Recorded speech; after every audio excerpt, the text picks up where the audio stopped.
ಇದರ ಯುವ ಪ್ರತಿಭೆ ಚಂದನರವರು ಅವರು ಕೂಡ ಸನ್ಮಾನವನ್ನ ಮಾಡ್ತಾ ಇದ್ದಾರೆ. ಶೈಲ, ನೀವು ಇದೀರಮ್ಮ ಪ್ರತಿಭೆ, ಅದು ಯುವ ಪ್ರತಿಭೆ, ನೀವು ಪ್ರತಿಭೆ ಅಷ್ಟೇ ಮಾಡ್ಬಿಡಿ. ಯಾಕಂದ್ರೆ ನಾನು ಬಂದ್ಮೇಲೆ ನಾನು ಬಂದು ತುಂಬಾ ವರ್ಷ ಆಯ್ತು, ತುಂಬಾ ಜನನ ಅಟೆಂಡ್ ಮಾಡ್ತಿದ್ದೀವಿ. ಆದ್ರೆ ಇವತ್ತೊಂದು ವಿಶೇಷವಾಗಿರ್ತಕ್ಕಂಥ ದಿನ ಆಗ್ತದೆ. ಯಾಕಂದ್ರೆ ಇಷ್ಟೊಂದು ಅಭಿಮಾನದಿಂದ ಎಲ್ಲ ಸಾರ್ವಜನಿಕರು ಕೂಡ ಬೆಳಿಗ್ಗೆಯಿಂದಲೂ ಕೂಡ ಎಲ್ಲರೂ ಕೂಡ ಬಂದು ಹೋಗಿದ್ದಾರೆ. ಅಷ್ಟೆಲ್ಲ ಆದ್ರೂ ಕೂಡ ನಾವು ಬರೋರ್ಗೂ ಕೂಡ 5:30ವರೆಗೂ ಕೂಡ ಕಾದು ತಮ್ಮ ಅಭಿಮಾನದಿಂದ ಇಂಥ ಒಬ್ಬ ನೌಕರರನ್ನ ಬೀಳ್ಕೊಡುಗೆಯನ್ನ ಮಾಡ್ತಿರೋದು ಒಂದು ಖುಷಿಯಾಗಿರ್ತಕ್ಕಂಥ ವಿಚಾರ. ಯಾಕಂದ್ರೆ ಇವೆಲ್ಲವೂ ಕೂಡ ಹೇಗೆ ಅಂತಂದ್ರೆ ನಿನ್ನೆ ಇವರು ವಾಟ್ಸಪ್ ಅಲ್ಲಿ ನಮ್ಮವರು ಇವ್ರನ್ನ ಎಲ್ಲರಿಗೂ ಕೂಡ ಗೊತ್ತಿರ್ತಕ್ಕಂಥವ್ರು. ಸೊ ಅಲ್ಲಿ ನಮ್ಮ ತಾಲೂಕಿನ ಇವತ್ತು ನಾವು ಸುಮಾರು 4.5 ಲಕ್ಷ ಸರ್ಟಿಫಿಕೇಟ್ ಗಳನ್ನ ಕೊಡ್ತಾ ಇದ್ದೀವಿ. 4.5 ಲಕ್ಷ ಸರ್ಟಿಫಿಕೇಟ್ ಗಳನ್ನ ಕೊಡ್ತಾ ಇದೀವಿ. ಆ ಎಲ್ಲ ಸರ್ಟಿಫಿಕೇಟ್ ಗಳ ಮೇಲೆ ಇರ್ತಕ್ಕಂಥದ್ದು ಹೆಸರು ನಮ್ಮ ಪಾಲಾಕ್ಷ. ಒಂದು ಸಾಧನೆ ಅಂತಲೇ ಹೇಳ್ಬೋದು. ಎಲ್ಲರ ಮನೆಯಲ್ಲೂ ಕೂಡ ಸರ್ಟಿಫಿಕೇಟ್ ತೆಗೆದ ಮೇಲೆ ಅವ್ರ ಹೆಸರು, ಕೆಳಗಡೆ ಇವರ ಹೆಸರು. ಸೊ ಇಂತಹ ಒಂದು ಒಳ್ಳೆ ಹುದ್ದೆಯನ್ನ ಪಡೆದಿರ್ತಕ್ಕಂಥವ್ರು. ಸೊ ಅವರಿಗೆ ಭಗವಂತ ಒಳ್ಳೇದನ್ನ ಮಾಡ್ಲಿ, ಒಳ್ಳೇದನ್ನ ಮಾಡಿದ್ದಾನೆ. ಸೊ ಅವರಿಗೆ ಅವಾಗ ಅವಘಡಗಳು ಆಗ್ತಾನೆ ಇರುತ್ತೆ. ಆದ್ರೂ ಕೂಡ ಅವ್ರು ಎದೆ ಗುಂದದಲ್ಲೇ ಬಹಳ ಸದಾ ಹಸನ್ಮುಖಿಯಾಗಿದ್ಕೊಂಡು, ಯಾಕಂದ್ರೆ ಅವರಿಗೆ ಒಂದು ಇದನ್ನ ತಮಾಷೆಗೆಲ್ಲ ಹೇಳ್ತಿರೋದು, ಅವರಿಗೆ ಒಂದು ಆಕ್ಸಿಡೆಂಟ್ ಅನ್ನೋ ಖುಷಿ ಇತ್ತು. ಈಗ ಇಲ್ಲ ಒಂದು ಅವರು ಕಾರ್ ರಿವರ್ಸ್ ತೆಗೆಯೋ ಕೂತ್ಕೊಳ್ತಾರೆ, ಇಲ್ಲ ಇನ್ನೊಂದು ಡೋರ್ ತೆಗೆಯೋ ಕೂತ್ಕೊಳ್ತಾರೆ ಮಾಡ್ಕೊಂಡು ಬಂದಿದೆ. ಅವ್ರು ಪ್ರತಿ ಸಲೂ ಕೂಡ ಕುಟುಂಬ ಹೇಗೆ ಅವರು ಒಡನಾಟವನ್ನು ಅರೇಂಜ್ ಮಾಡಿಸ್ಬೇಕು, ಅದೇ ಇದೆ ಊರಿಗೆ ಹೋಗ್ಬೇಕು, ಆತರ ಒಂದು ಹೆಚ್ಚಾಗಿ ಹೊಂದಿದಂತಹ ವ್ಯಕ್ತಿ. ಅದೇ ತರ ಕುಟುಂಬವನ್ನ ನಿರ್ವಹಣೆಯನ್ನು ಮಾಡ್ಕೊಂಡು ಹೋಗಿದ್ದಾರೆ. ಈ ಕಬರಿ ಹಬ್ಬ ಬಂತು ಅಂತಂದ್ರೆ ಈಗ ಒಂದು ವಾರ ರಜೆ ಕೇಳೋದು. ನಮ್ಮ ಕುಟುಂಬ ದೊಡ್ಡದು ಸರ್, ಎಲ್ಲರಿಗೂ ನಾವೇ ಅವರಿಗೆ ನಮ್ಮ ದಾನ ಕೊಡ್ಬೇಕು ಅಂತ ಹೇಳಿ ಈ ತಿಂಗಳು ರಜಾ ಕೇಳೋರು. ಒಂದು ವಾರ ಹೋಗೋರು ಬೆಂಗಳೂರಿಗೆ ಹೋಗಿ ಒಂದ್ ಕಡೆಯಿಂದ ಅವರು ಬಾಗಿನವನ್ನ ಕೊಟ್ಕೊಂಡು ಬರ್ತಕ್ಕಂಥದ್ದು. ಯಾಕಂದ್ರೆ ಅವರು ಆ ಕುಟುಂಬದ ಕೆಲಸಗಳನ್ನ ಇಟ್ಕೊಂಡಿರ್ತಕ್ಕಂಥವ್ರು, ಜವಾಬ್ದಾರಿಯನ್ನು ಇಟ್ಕೊಂಡಿರ್ತಕ್ಕಂಥವ್ರು. ಸೊ ಒಳ್ಳೆಯ ವ್ಯಕ್ತಿ. ಸೊ ಇವತ್ತು ನಮ್ಮ ಇಷ್ಟು ವರ್ಷ, ಯಾಕಂದ್ರೆ ನಮ್ಮ ಅರ್ಚಕರ ಇತಿಹಾಸದಲ್ಲೇ ತುಂಬಾ ಸುದೀರ್ಘವಾಗಿರ್ತಕ್ಕಂಥ ಒಂದು ಸೇವೆಯನ್ನ ಸಲ್ಲಿಸಿ ಸೊ ನಮ್ಮನ್ನ ಬಿಟ್ಟು ಹೋಗ್ತಾ ಇದ್ದಾರೆ. ಸೊ ಅದನ್ನ ಅವರು ಇಷ್ಟೊಂದು ಅಭಿಮಾನ ನೋಡಿದ್ರೆ ನಾವು ರಿಟರ್ನ್ ಆಗ್ಬೇಕಿತ್ತಮ್ಮ ಅಂತ ಅನಿಸ್ತಾ ಇದೆ. ಯಾಕಂದ್ರೆ ಅಷ್ಟು ಅಭಿಮಾನವನ್ನ ಇಟ್ಕೊಂಡು ಜನಗಳಿಗೆ ಎಲ್ಲರೂ ಕೂಡ ನಗ್ತಾ ಮಾತಾಡಿಸ್ಕೊಂಡು ಖುಷಿಯಾಗಿ ಕೆಲಸವನ್ನ ನಿರ್ವಹಿಸ್ತಕ್ಕಂಥವ್ರು. ಆಮೇಲೆ ನನಗೆ ಅರ್ಧ ಜವಾಬ್ದಾರಿ ಕಡಿಮೆ ಆಗ್ತಾ ಇತ್ತು. ನಾನೆಲ್ಲರೂ ಹೋದಾಗ ರೇಟು ಇದು ಆಗ್ಬೇಕಂದ್ರೆ ಅಂತಂದ್ರೆ ಎಲ್ಲರನ್ನ ಕರೆದು ಕೂರಿಸಿ ಎಲ್ಲ ಮಾಡಿ ರಾತ್ರಿ 8 ಗಂಟೆ ಆದ್ರೂ ಕೂಡ ಅವ್ರು ಇಷ್ಟು ಕೆಲಸವನ್ನ ಮಾಡಿ ಹೋಗ್ತಾ ಇದ್ರು. ಸೊ ಅಷ್ಟು ಒಂದು ಜವಾಬ್ದಾರಿಯನ್ನ ತೆಗೆದುಕೊಂಡು ಕೆಲಸವನ್ನ ಮಾಡ್ತಿದ್ರು. ಆಮೇಲೆ ಸರ್ಟಿಫಿಕೇಟ್ ರಿಲೇಟೆಡ್ ನನಗೆ ಯಾವತ್ತೂ ಕೂಡ ಒಂದು ಟೆನ್ಷನ್ ಬರದ ಹಾಗೆ ಕೆಲಸವನ್ನ ನಿರ್ವಹಿಸಿಕೊಂಡು ಭಾಗಿಯಾಗಿದ್ದಾರೆ. ಅವ್ರಿಗೂ ಕೂಡ ಒಳ್ಳೆದಾಗಿ ಅವ್ರ ಆಶೀರ್ವಾದ ಕೂಡ ಗ್ರೇಟ್ ಮೇಲೆ ಸಿಗ್ಲಿ. ಯಾಕಂದ್ರೆ ಅವ್ರ ಸದಾ ದೇವರು, ಇವರಿಬ್ರು ಅದೇ ತರ, ಇವರು ಈ ಕಡೆ ವೀರಭದ್ರೇಶ್ವರ, ಅವ್ರು ಆ ಕಡೆ ಲಕ್ಷ್ಮೀ ನರಸಿಂಹಸ್ವಾಮಿ, ಸದಾ ದೇವರ ಧ್ಯಾನದಲ್ಲೇ ಮುಳುಗಿದ್ದಂತವ್ರು. ಅವರ ಒಂದು ಆಶೀರ್ವಾದ ಇದೆ. ಇದಾದ ನಂತರ ಗಣೇಶ ಕೊಟ್ಟಿದ್ದಂತಹ ವ್ಯಕ್ತಿ. ಸೊ ಅವ್ರ ಮನೆಯಲ್ಲಿ ತುಂಬಾ ವರ್ಷಗಳ ಕಾಲ ಇದ್ದು ತುಂಬಾ ಅಭಿಮಾನವನ್ನ ಹೊಂದಿರ್ತಕ್ಕಂಥವ್ರು, ಅವರ ಹಿತೈಷಿಗಳು. ಸೊ ಅವರು ಕೂಡ ಒಂದು ಗೌರವ ಸಮರ್ಪಣೆಯನ್ನ ಮಾಡ್ತಾ ಇದ್ದಾರೆ.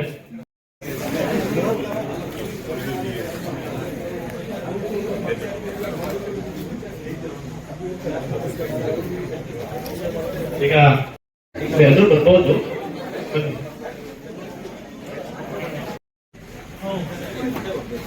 ಎಲ್ಲ ರಂಗದ ಪದಾಧಿಕಾರಿಗಳು ಬಿಲ್ಡಿಂಗ್ ಹಿಂದೆ ಅಲ್ಲ, ಇಲ್ಲೇನೆ. ಇವ್ರ ಬಗ್ಗೆ ಒಂದು ಕಿರುಪರಿಚಯ.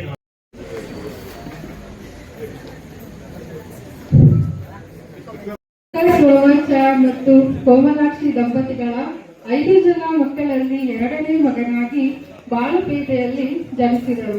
ತಮ್ಮ ಶಿಕ್ಷಣವನ್ನು ಸಕಲೇಶಪುರ ಹಾಗೂ ಹಾಸನ ಜಿಲ್ಲೆಯಲ್ಲಿ ಪೂರ್ಣಗೊಳಿಸಿದರು. ದಿನಾಂಕ 15/11/1996 ತಮ್ಮ ವೃತ್ತಿ ಜೀವನದಲ್ಲಿ ಪಾದಾರ್ಪಣೆ ಮಾಡಿ ಪ್ರಥಮ ದರ್ಜೆ ಸಹಾಯಕರಿಂದ ಪ್ರಾರಂಭಿಸಿ ಗಂಡಸಿ ಉಪತಹಶೀಲ್ದಾರ್, ತಹಶೀಲ್ದಾರ್ ಗ್ರೇಡ್ 1 ಹುದ್ದೆಯ ಪ್ರಭಾರದಲ್ಲಿ ಚನ್ನರಾಯಪಟ್ಟಣ ತಹಶೀಲ್ದಾರ್ ತಾಲೂಕಿನಲ್ಲಿ ದಿನಾಂಕ 31/7/2027 ತಹಶೀಲ್ದಾರ್ ಗ್ರೇಡ್ 2 ಆಗಿ ಅರಸೀಕೆರೆ ತಾಲೂಕಿನಲ್ಲಿ ಯಾವುದೇ ಲೋಪಗಳಿಲ್ಲದೆ ಸೇವೆ ಸಲ್ಲಿಸಿ ಇಲಾಖೆಯ ಗೌರವಕ್ಕೆ ಭಾಜನರಾಗಿರುತ್ತಾರೆ. ಮಾತೃ ಇಲಾಖೆಯಾದ ಕಂದಾಯ ಇಲಾಖೆಯಲ್ಲಿ ಸುಮಾರು 30 ವರ್ಷಗಳ ಕಾಲ ಸುದೀರ್ಘ ಸೇವೆಯಲ್ಲಿ ರಾಷ್ಟ್ರೀಯ ಕಾರ್ಯಕ್ರಮಗಳು, ಸಾರ್ವಜನಿಕ ಸವಲತ್ತುಗಳ ವಿತರಣೆ, ಜನಗಣತಿ, ಚುನಾವಣಾ ಕಾರ್ಯಗಳು ಹಾಗೂ ಸಾರ್ವಜನಿಕ ಒಡನಾಟದೊಂದಿಗೆ ಯಶಸ್ವಿಯಾಗಿ ಕಾರ್ಯನಿರ್ವಹಿಸುತ್ತಾರೆ. ಅಲ್ಲದೆ ಸಾಮಾಜಿಕ ಭದ್ರತಾ ಯೋಜನೆಯಡಿ ಮಾಸಿಕ ವೇತನಗಳ ಭೌತಿಕ ಪರಿಶೀಲನೆ ಕಾರ್ಯಕ್ರಮದಲ್ಲಿ ಸದರಿಯವರ ಮಾರ್ಗದರ್ಶನದಲ್ಲಿ ಹಾಸನ ಜಿಲ್ಲೆಗೆ ಪ್ರಥಮವಾಗಿ ಪೂರ್ಣಗೊಳಿಸಿದ ಹೆಗ್ಗಳಿಕೆಗೆ ಪಾತ್ರರಾಗಿರುತ್ತಾರೆ. ನಿವೃತ್ತಿ ಎಂದರೆ ಮುಕ್ತಾಯವಲ್ಲ, ಬದಲಿಗೆ ಸ್ವತಂತ್ರದ ಹೊಸ ಆರಂಭ. ಇವರ ಸೇವೆ ಮಾರ್ಗದರ್ಶನ ಈ ಕಚೇರಿಗೆ ಸ್ವಾಗತಾರ್ಹ ಎಂದು ಹೇಳುತ್ತಾ, ನಿಮ್ಮ ಕಠಿಣ ಪರಿಶ್ರಮ, ಪ್ರಾಮಾಣಿಕತೆ, ಶಿಸ್ತು ನಮಗೆ ಸದಾ ಆದರ್ಶ. ನಿಮ್ಮ ವೃತ್ತಿ ಜೀವನವು ನೆಮ್ಮದಿಯ ತಾಣವಾಗಲಿ. ಕಚೇರಿಯಲ್ಲಿ ನೀವು ಮೂಡಿಸಿದ ಹೆಜ್ಜೆ ಗುರುತುಗಳು ಎಂದಿಗೂ ಮಾಸದ ನೆನಪುಗಳು. ನಿಮ್ಮ ಮುಂದಿನ ಎಲ್ಲ ವೈಯಕ್ತಿಕ ಕನಸುಗಳು ನನಸಾಗಲಿ ಎಂದು ಹಾರೈಸುತ್ತಾ ನನ್ನ ಈ ಕಿರು ಪರಿಚಯವನ್ನು ಮುಕ್ತಾಯ ಮಾಡ್ತಾ ಇದ್ದೀನಿ. ಧನ್ಯವಾದಗಳು. ಅವರು ಕೂಡ ಒಂದು ಗೌರವ ಸಮರ್ಪಣೆಯನ್ನು ಮಾಡಿದ್ದಾರೆ. ನಾರಾಯಣ್ ರವರು ಬಹಳ ಅಚ್ಚುಮೆಚ್ಚಿನ ಶಿಷ್ಯ. ಬನ್ನಿ ಮೇಡಮ್, ಹತ್ರ ಬನ್ನಿ ಬನ್ನಿ ಮೇಡಮ್, ಹತ್ರ ಬನ್ನಿ, ಈ ಕಡೆ ಹಿಂದೆ ಬನ್ನಿ, ಅವ್ರ ಹಿಂದೆ ಬನ್ನಿ.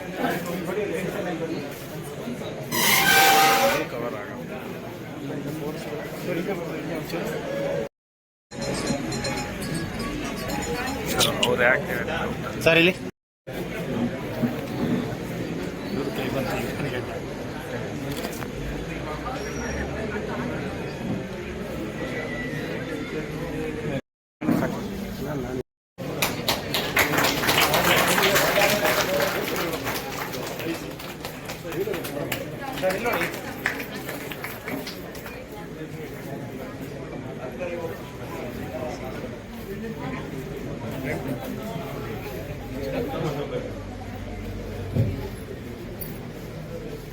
जय श्री राम।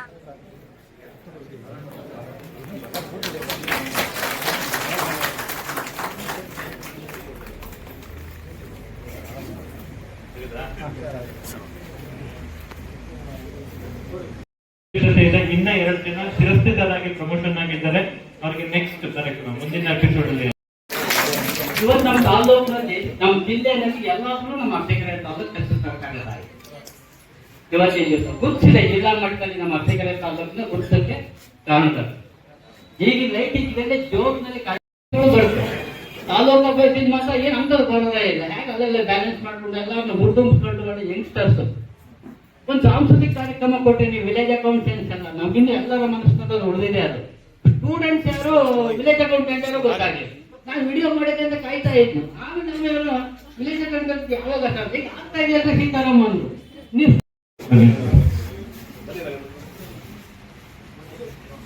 ನೀವು ಸೆಂಟ್ರಿ